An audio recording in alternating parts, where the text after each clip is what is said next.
Everybody, again, I hope you enjoy the film. So tonight we're here with April Carrión. Yes, hi everybody, hi. Thank you everybody for coming. So to get us started, I'll just start with a question. Actually, earlier today when we first met, I was asking you about the distribution of the film, and that I was seeing I was reading an interview with Antonio and Dan, and they were talking about how hard it has been to show this film actually inside the gay film circuit, that it actually hasn't had that much of a welcoming, and we were talking about that. So I thought actually it was something that it was very interesting. I wanted to know if you could. Well, interestingly enough, this film is beautiful and it's great, but it is very hard to marginalize or just to make it fit into something.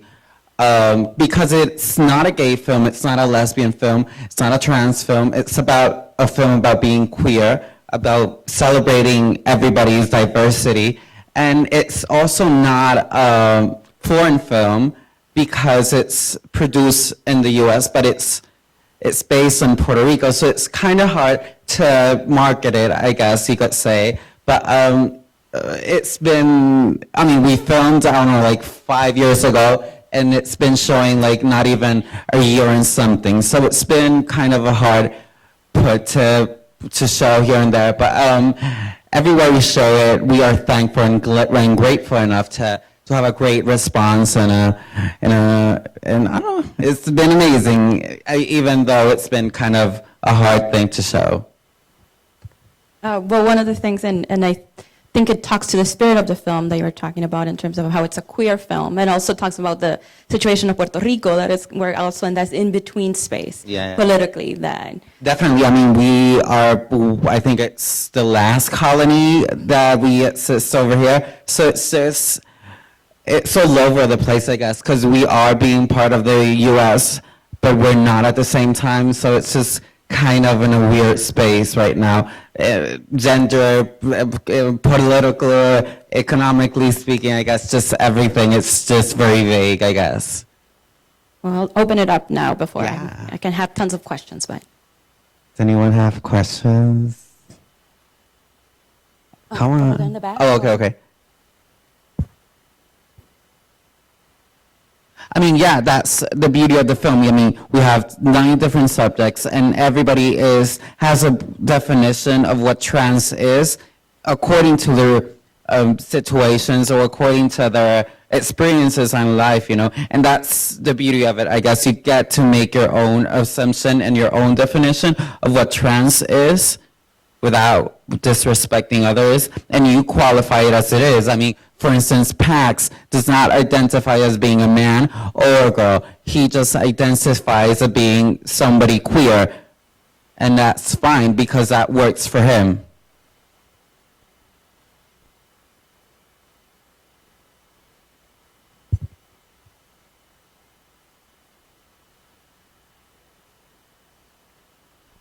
Like, not really, because lots of trans people don't want to be in show business or don't want to be in they just, it just depends individually. Like Sophia began, and many trans women began as being a drag queen because it's a medium that's more normal, but then they don't want to be a drag queen, they just want to be a woman, and not many of them want to be a performer or a beauty queen or whatever. They just want to be a woman. But it just depends and varies from case to case, I guess. It's not always the same thing for everyone.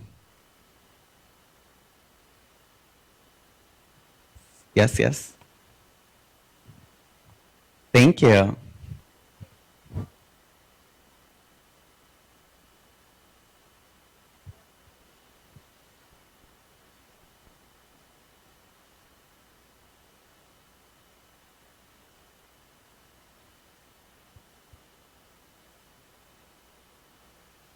Well, what was the first question? Okay.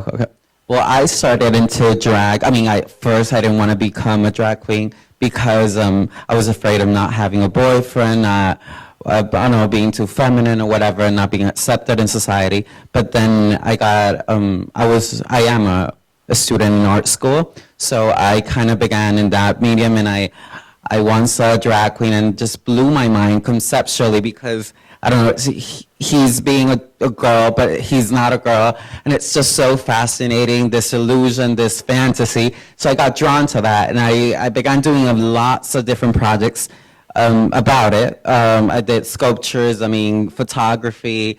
I documented everything I could, but then I decided to take it a little further and then just say, okay, I'm just gonna do this once and document the whole process and turn it in as one of my final pieces for art school.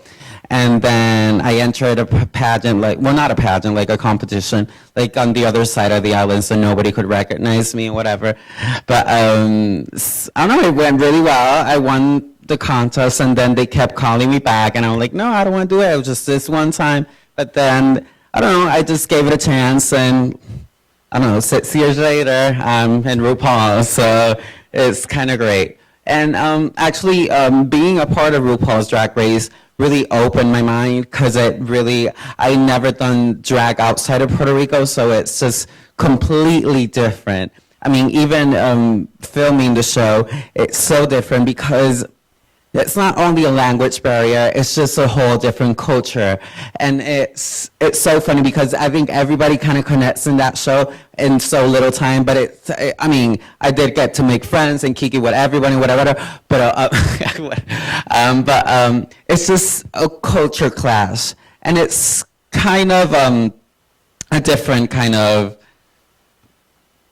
sense of drag. Everybody has their own interpretation of what drag is, which is the beauty of it, and that for me is what I really fell in love with in RuPaul, because coming from a small island, everybody kind of does the same drag because we're all together, and well, that's what everybody wants drag to be. But over here, it's so open, and you have so many different possibilities that it just opened my mind so much, and it just gave me a great deal of freedom of expression, I guess.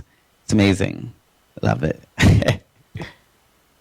Any more questions? Yeah.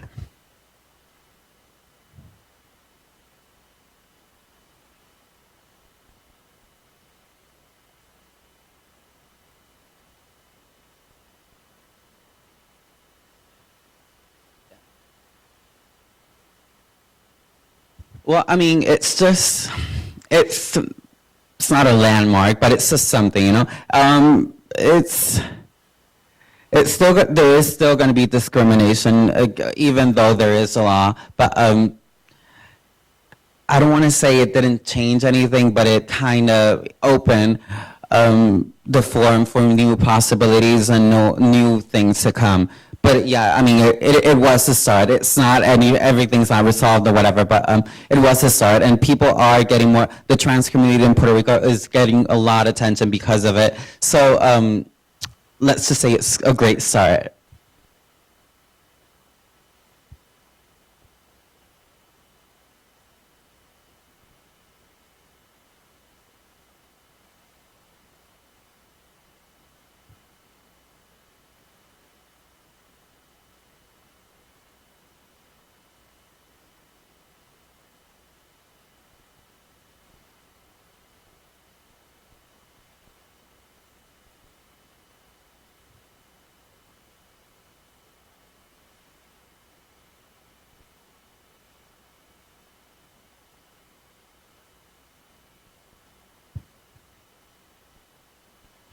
I think one of the strongest message is, and the most valuable message is, just to be yourself, not caring about what others may think, and conveying this message, you are going to pursue a lot of people to believe you, to understand you, and because a lot of people, I think, they come into drugs, into different environments because that's the escape, that's where they feel comfortable in. And I don't know, I think Puerto Rico, it is really changing its mentality because of all the media and all the different stories that's coming in. But I would just definitely say just be themselves and hang in there. And I know it's going to get better. It is. But we need to stick together and believe that tomorrow is going to be amazing and better. Yeah. Yeah.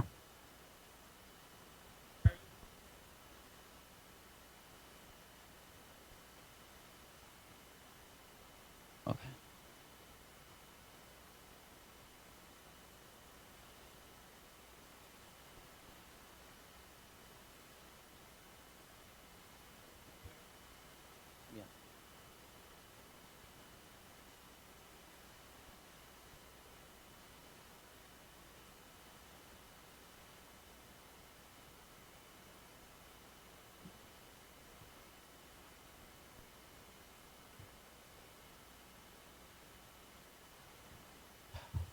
I mean, definitely the movie is a great medium to show in Puerto Rico because of its strong message, of its strong culture, of necessity that it needs to be shown everywhere. That's why we haven't shown it. We just shown it at one festival. And our goal, our main goal at the production company and ours is just to show it in every theater we can in Puerto Rico because it is an important film for Puerto Rico to see.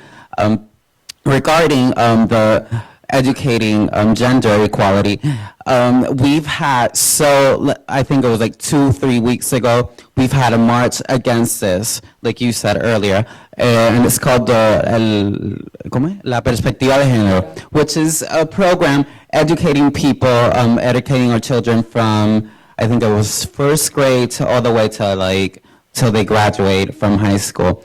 And I think it was a very powerful march against it because of the miscommunication and misinterpretations of how this program is going to teach our children. They've been saying they were going to teach our children from first grade with sex ed books showing like the vagina and like very graphic novels from a very early age. And that's why so many people protested against that because the message was not clearly how is it going to present and whatever. So it's not that people are against educating, but it's the way that it's being presented and perceived by the public, I guess. But definitely, what I do think, which is more important than educating our kids in school and the gender equality, is educating them in our houses. As parents, it's our responsibility to educate our children in this aspect, that a man can also cook and clean, not only like go to work and whatever. A man can do so much more things. A girl can cut the grass, and it's all equal, It doesn't need to be all relied on school. It can also come from our houses. And that's how I grew up, so, I don't know. Came out pretty good, though. Anybody else? No sé. No? Okay, cool. Everybody needs to come party with us tomorrow, though, okay? It's going to be a huge after party, and we're going to have so much fun at the back door, which I don't know where it is, but you can look it up. It's going to be fun, yeah. So thank you so much, everybody. April Carrión. Thank you.